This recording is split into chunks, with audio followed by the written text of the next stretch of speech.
Hey, bonjour et bienvenue dans le personnel de la culture sur l'arcane majeur du battleur. Le battleur est le premier des arcanes majeurs, où on parlera alors de magicien pour ceux qui parlent en tarot Rider-Waite, et c'est le terme que je vais utiliser par la suite.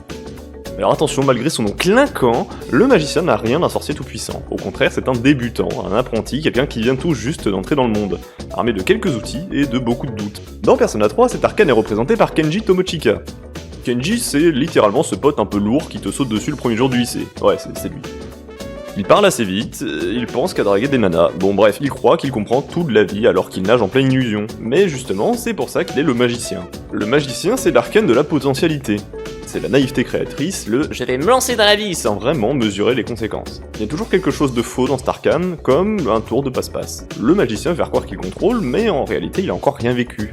Kenji veut se convaincre qu'il a trouvé la bonne, qu'il a percé les mystères de l'amour, alors qu'en réalité il est complètement paumé le garçon. C'est quand son monde s'effondre que tu le vois, il n'est pas un charlatan, il est juste jeune et perdu. On est censé le regarder comme un miroir de nos débuts, de cette phase où on croyait avoir tout compris alors qu'on n'avait même pas encore commencé. Le symbole du magicien c'est une table, sur laquelle reposent les 4 éléments du tarot, épée, coupe, bâton et denier, mais il ne sait pas encore les utiliser.